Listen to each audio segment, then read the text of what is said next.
Ladies and gentlemen, dear organizers, I want first of all to thank the Refuting Tribunal and all their volunteers for having done this enormous effort to gather us here today. It's taken a lot of work, and I really want to thank you.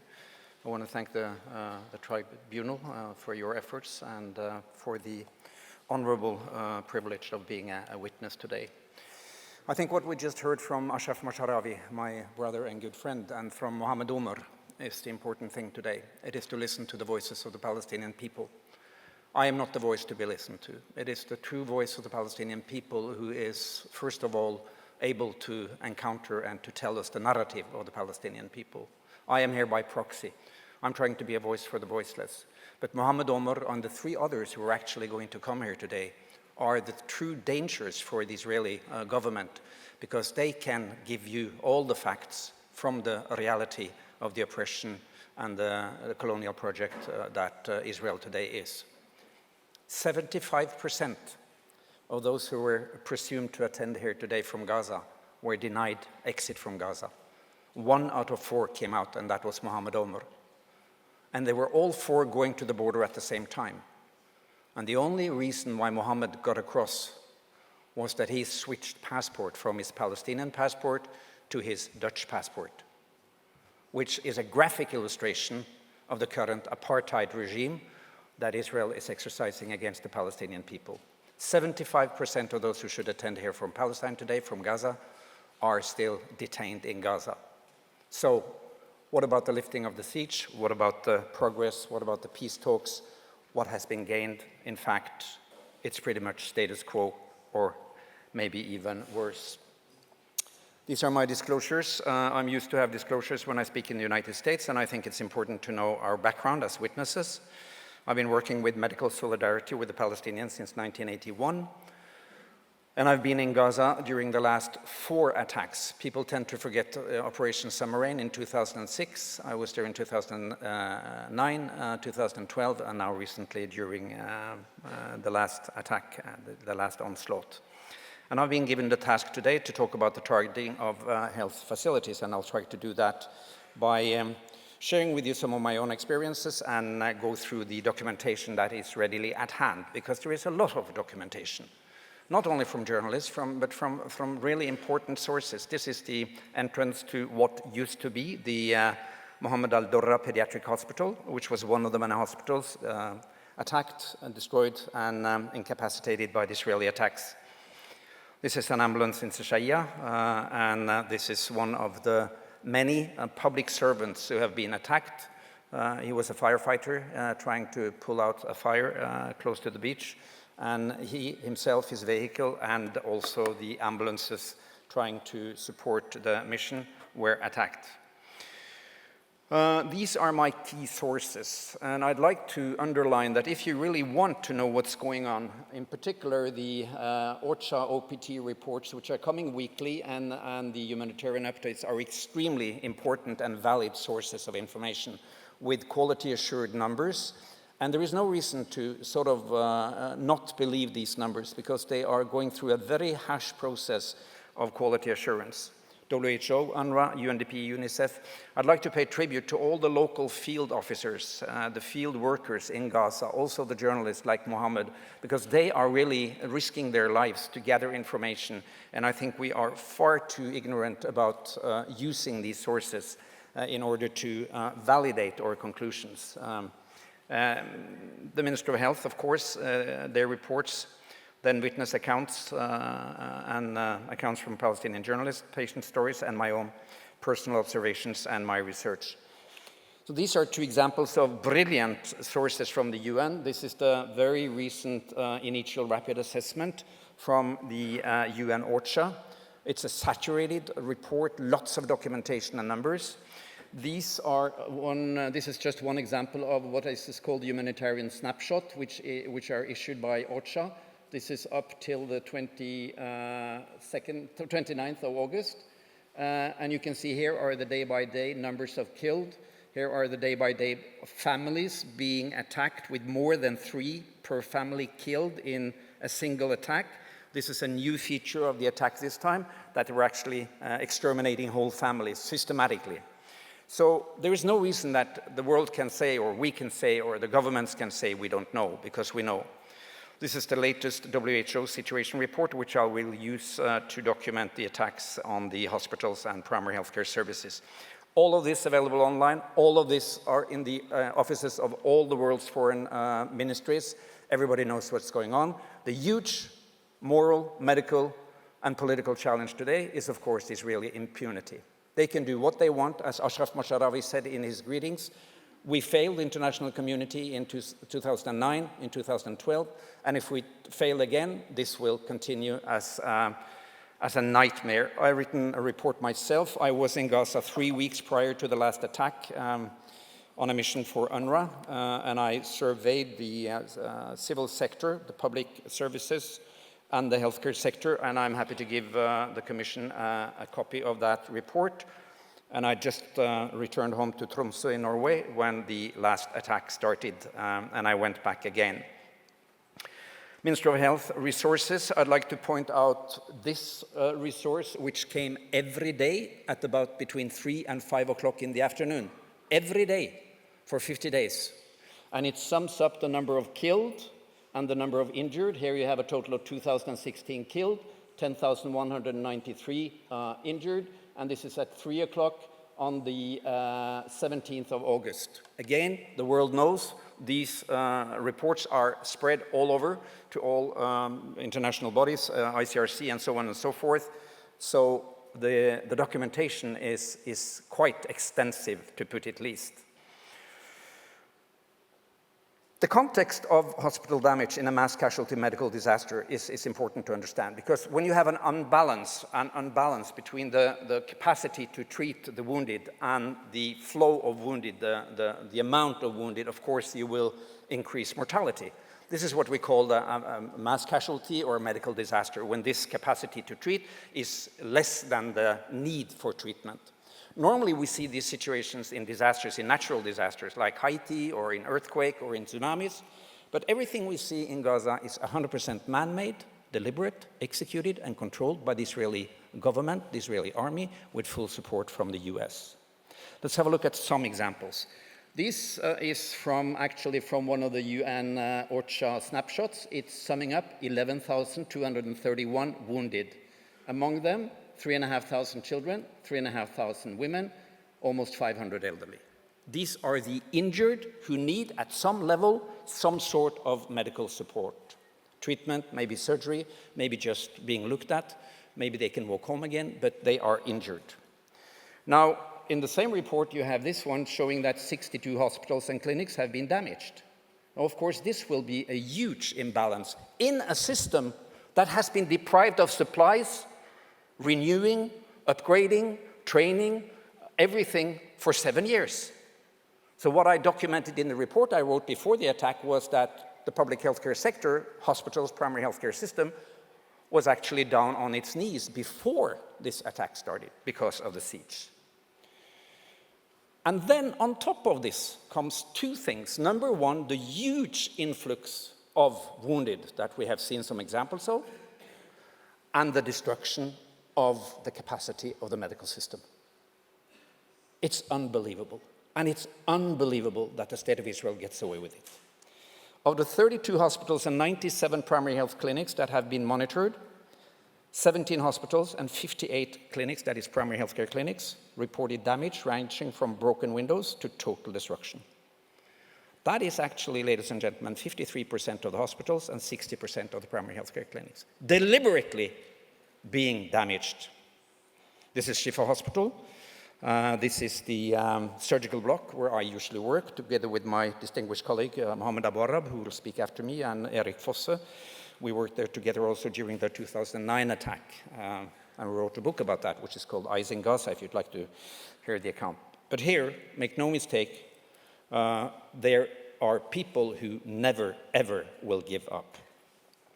But the extensive damage of hospitals and clinics has consequences for the treatment capacity, for the capacity to care for each one of the injured and their families, and it has dire consequences for the mortality and morbidity. That is, how many who will die from otherwise preventable injuries or preventable death from the injuries, and how extensive the consequences of the injury will be for those who survive.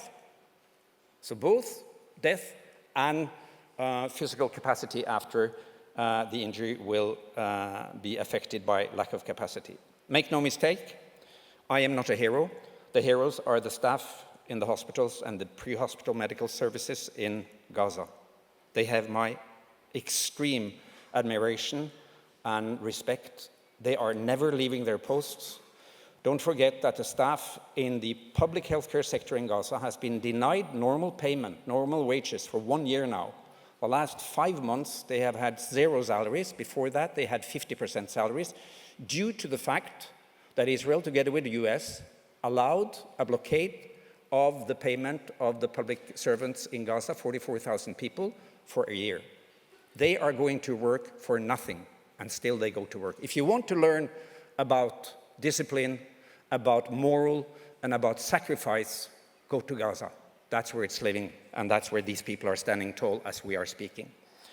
Now, in this situation, with an unbalance between capacity and need, what kind of injuries are these people, and mind you, I say these people, not me and some few other external expat doctors, what are these people challenged with? Shifa Hospital is a big hospital, come back to that. It has 220 surgeons, a brilliant medical system in Gaza. Could have been, at the level of my system in Norway. But because of the siege and the bombing, it is sort of totally drained. But the people are extremely good. Let's have a few glimpses of what Mohammed talked about, people with identity, people who are really people, not numbers. I warn you, all of these pictures, I've taken them myself, and it's from January this year. This is one of 2 siblings, 2 brothers. This is Seshaya, the horror night of Seshaya. We had 400 patients coming to Shifa that night. 400 patients. Shifa is a hospital with very little water, with very limited supplies of disposables, medical instruments, drugs and everything, and 2 generators, because the bombers, the attackers, the siegers, the occupant also cuts electricity and all sorts of energy to the same people as they are bombing. That has quite serious consequences for a hospital. Burns like this demand extensive treatment. Inshallah, I think both of the boys survived. We took them to the burn ICU. He was 10 years. He had a shrapnel to his neck, very serious injury. I've just intubated him. We're going to the surgical operating room on the 3rd floor. He has been triaged, selected to have surgery. The operating rooms are, could have been very nice, but they are lacking everything, so they have to improvise all the time. And these doctors and nurses and paramedics and volunteers are probably among the best improvisers in the world today. They are extremely good at not saying, we can't do it, we can't manage, but they say, let's find a solution. When we have like 35 who needs surgery immediately, there are 6 operating rooms, then they will simply do 2 surgeries in each operating room. But these are demanding surgeries. A double amputation, very typical from the first part of the attack when they used aerial bombardment, could also have been from a huge artillery grenade. Both legs are chopped off at the level of just below the knee on this one and above the knee on this one. He is, of course, in life danger. He will die if he doesn't have a capacity to meet him, to stop the bleeding, do the surgery, and save him from bleeding to death. Capacity-wise, these injuries demand a lot. And this is how it looks in the OR when we've done one of these many, many, many amputations. It takes about 1 to 2 hours if you're going to do it properly. Even the emergency part, it's got to be cleaned up. You are using a lot of disposables. And 2 minutes, come on, be nice. And it's a very difficult situation. Shrapnel injuries, this is also a typical injury that we saw this time. I took this picture in the OR. You can see every one of these entrances, every one of these could potentially cause bleeding in internal organs and kill the patient. So we have to explore all of them. Very tedious, very hard work. Shrapnel to the neck, very diligent surgery, 2 teams working on that one, saving his life and saving him from having a brain infarction. So these were just some images of the patients. From a medical point of view, there is no doubt that the human costs of the current aggression or onslaught, attack on Gaza, were much worse than they would have been if the hospitals and the clinics had been protected as they should have been, according to international law. Nobody felt safe anywhere. Nothing was safe. You were not safe in an ambulance, in a local primary healthcare clinic, in a hospital for disabled, in a pediatric hospital. Nowhere you were safe because of the character of the attack of the Israelis. And of course, psychosocial distress levels are extremely high. And this is partially due to the ongoing, all the time, ongoing attacks on Gaza. And I'll show you this picture, which is from 2012, Operation Pillar of Defense. Funny names they have on the attacks.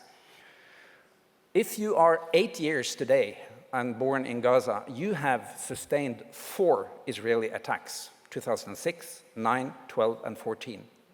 What does that do to a child's development, to a child's feeling of security, to a child's outlook of the world? And again, the resilience of the Palestinian system, of the families, of the way they take care of each other, is the only protection they have against pure madness, pure, insanity, because this is ongoing as the world is looking at it. And these children have had it, actually, if you're 8 years, 4 times now. Getting to the end, according to my watch, I have 3 more minutes. Sir, you took some time from me when you had a nice letter from Ashraf. 32 hospitals in Gaza, distributed, as you can see here, north, middle, and southern area.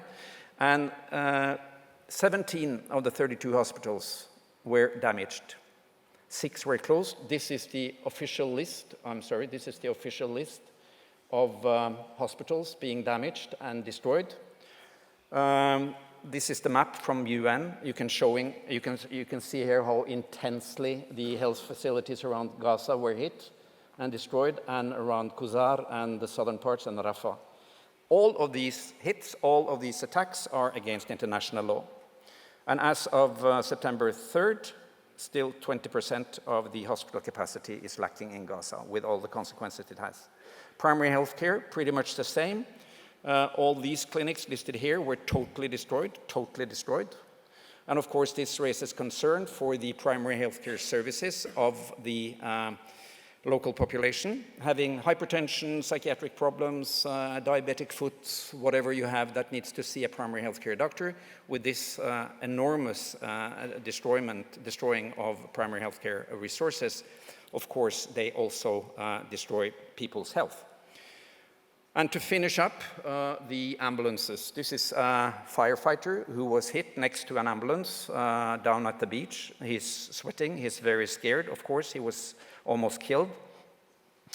47 ambulances were hit and destroyed, 14 completely destroyed, 33 partially damaged, and most of them were from the civilian part, 43 from the civilian society by the Palestinian military. And of course, we also had killed paramedics, very brave people coming into Shifa, dead on arrival, some of them badly injured, while doing their duty for their people.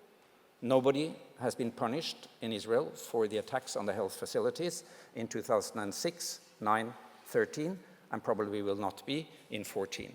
So I conclude, this is a deliberate, systematic attack on the Palestinian civilian society, including healthcare services.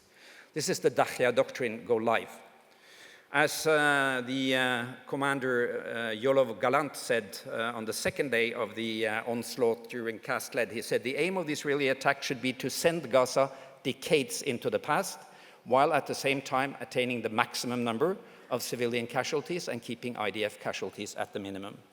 So the Dahya doctrine, ladies and gentlemen, it is to cause as much damage as possible, destroy, kill, and maim as many people as possible without losing any of your own. This is a doctrine, and this is actually what we see on the ground in Gaza. They should have our full support, the Palestinian people, and they are depending on you now. Thank you very much. Okay, question, Michael? One quick question. Is this therefore demonstrative of a policy of extermination? I'm not in the position to answer that question. I'm not a lawyer, I'm a medical doctor. To my best knowledge, the systematic attacks on the Palestinian people that I have been witnessing since 1981. I was in Beirut in 1982 during the siege and the bombardment, and I've been with the Palestinians for soon 40 years. And it's a systematic colonialism aiming at expelling the Palestinian people from occupied Palestine. And this is part of the picture, what we see here. Do you think that it seems from the outside that the attacks on the healthcare facilities, that the attack on the healthcare facilities is of a much larger extent this time than before? And is that, it seems also, would you say that it is designed to maximize the damage inflicted by the military attack? Absolutely. I've never seen a devastation so enormous as this time, so systematically applied to residential areas. And the graph I just briefly showed you with the families having more than 3 killed in one attack is actually more than 50% of the killed are killed in these situations. So it's a much more aggressive, systematic, planned, and executed in a very systematic way, as far as I could see this time than before. But make no mistake, the 3 previous attacks were pretty bad too. Of course. But so far, 1 Israeli soldier has been held accountable for the killings during Operation Cast Lead. He killed 2 Palestinian women, a mother and her daughter, waving a white flag. He was convicted of involuntary manslaughter, and he got 45 days in prison. So 22.5 days per Palestinian. That is the price for an Israeli soldier if you ever get convicted. 1 has been so. So again, Israeli impunity, a huge challenge, I think, and I think that's the challenge for the tribunal. Matt, could I just ask one quick question too? And it seems a very harsh question, given the terrible suffering that we've seen, which is almost unimaginable. But you've used the word systematic and intentional and deliberate several times, which I think is very important. But is there the possibility that it just could be almost like wickedly reckless, in a chaotic circumstances of war? Because that's what they try and present. Good question, and I tried to avoid actually saying that the attacks on the healthcare facilities were sort of pre-planned, systematic, and deliberate. I'm just giving you the numbers. I'm giving you the numbers, so you have to judge yourself. When 60% of the primary healthcare clinics in some way are damaged, and 50% of the hospitals in some way are damaged, and the Israeli generals, mind you, what they say is that, quote unquote, 90% of our missiles are hitting the intended target. They said that in 2009, on December 28th. Shimon Peres said on the 14th of January 2009, Shimon Peres said, this operation has been 90% successful. So he repeated what they said by the end, 90% targeting. And he added, our aim was to deal a hard blow to the people of Gaza so that they would lose their appetite of shooting rockets at Israel. Dealing a hard blow to the people of Gaza, quote unquote, from Shimon Peres, makes him a war criminal because it is collective punishment. So when you have the numbers you have seen now from the medical system, when you have the percentage of civilian victims, as you have seen, and when you have an army and a government saying that we have a 90% precision from our weapons, you have to add it up yourself and make the conclusion yourself, sir. Terrific observations. Does anybody else like to ask a question? Can I ask a very harsh question? And thank you for your testimony, which is extraordinarily impressive.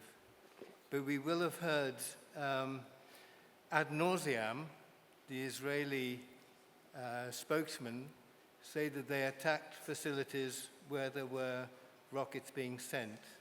So I feel we have to ask you, did you see rockets being sent from hospitals, and what were your thoughts if you did? The answer is no. I've never seen any rocket shot from any hospital that I've been attending to.